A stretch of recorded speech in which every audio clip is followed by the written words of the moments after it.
Merci, Monsieur le Président. Honorables assesseurs, et puisqu'il faut aller rapidement, on a parlé ici de la prescription de l'action publique ainsi que de la prescription de l'action civile. Monsieur le Président, l'article 3 du Code de procédure pénale est clair là-dessus. En matière de crime, l'action publique se prescrit par 10 ans à compter du jour où le crime a été commis.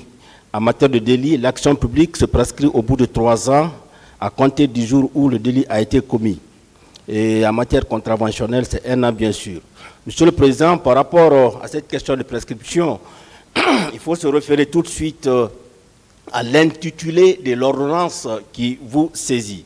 Et cette ordonnance est intitulée « Ordonnance de requalification de non-lieu partiel et de renvoi devant le tribunal criminel ».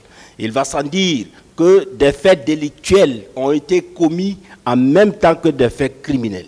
Et dès lors que le tribunal criminel est saisi, ce tribunal-là est compétent pour examiner les faits délictuels qui ont fait l'objet de renvoi devant lui. Et ce qui a été fait, Monsieur le Président, et puisque dans l'ordonnance, il y a des faits délictuels qui sont visés, des faits criminels sont visés, vous êtes là, vous êtes en formation criminelle, Monsieur le Président, vous avez bel et bien la compétence de juger ces affaires délictuelles-là.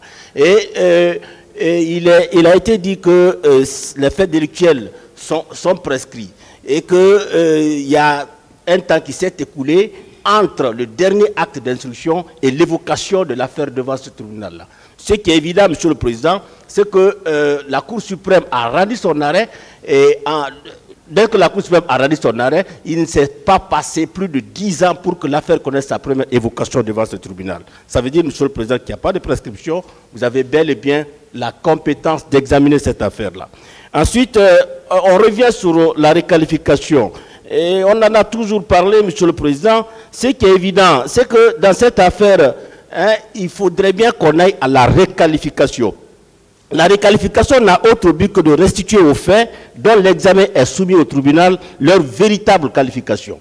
Et dans cette démarche procédurale, Monsieur le Président, et comme il a été déjà rappelé par nos soins le 4 mars 2024, le tribunal n'a nullement l'obligation de demander à l'accusé s'il accepte d'être jugé pour les nouveaux faits susceptibles de lui être reprochés et non visés dans l'acte de saisine. L'essentiel est que l'accusé ait été mis en mesure de se défendre sous la nouvelle qualification envisagée. Or, Monsieur le Président, les accusés ici présents ont eu la possibilité de se défendre. Parce que lorsque nous avons soulevé la question de requalification, ici le 4 mars 2024, les avocats de la défense ont demandé un renvoi afin de répondre à cette réquisition-là. Ils ont eu 2 semaines, Monsieur le Président, ils ont fait des conclusions écrites. Et au bout de ces 2 semaines, ils ont encore organisé des débats ici. Pendant 2 semaines, on a parlé de requalification. Aussi, Monsieur le Président, est juste car lorsque vous avez rendu la décision, c'est-à-dire vous avez joint la question de requalification au fond, ils ont fait appel. Ils sont allés au niveau de la cour d'appel, ils ont échoué lamentablement. Ils ont été obligés de revenir dans cette salle pour que les débats se poursuivent. Et lorsque les débats sont poursuivis, on s'est retrouvé dans cette salle, Monsieur le Président, et on a amorcé la phase des confrontations. Et au cours de cette phase de confrontation, des questions ont été posées aux accusés, allant dans le sens de la nouvelle qualification envisagée. Et parmi ces questions, Monsieur le Président, nous avons naturellement qui était le commandant du régiment. La réponse à cette question, Monsieur le Président, va dans le sens de la nouvelle qualification. Qui commandait la garde présidentielle? En sa qualité de commandant du régiment, Toumba vous rendait-il compte? Est-ce que c'est le président Dadis qui avait habillé les hommes qui s'étaient rendus au stade? Est-ce que Gono Sangaré avait une garde parallèle qui avait embarqué des armes dans des camions? Est-ce que le président Dadis a été le concepteur, le planificateur et l'exécuteur des massacres? Au stade, est-ce que Toumba a dit à Marcel, qui vous a dit de tirer? Monsieur Toumba, est-ce que vous confirmez le recrutement de 9000 personnes et l'envoi de 500 hommes au camp Al-Faya, ainsi de suite, Monsieur le Président?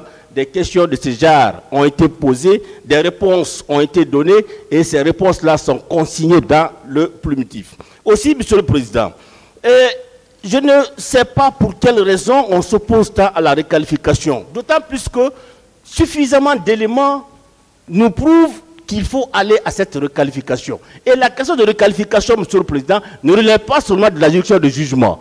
L'avocat qui porte plainte devant le procureur a l'obligation de donner une qualification au fait qu'il porte devant le procureur. L'OPJ qui reçoit, qui fait le procès verbal, Monsieur le Président, doit donner une qualification. Le juge d'instruction, la même chose.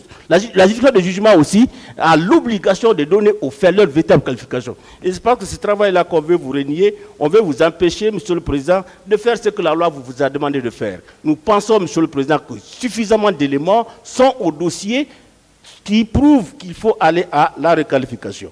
Ensuite, je vous vois regarder l'heure, Monsieur le Président, on a parlé de l'imputabilité.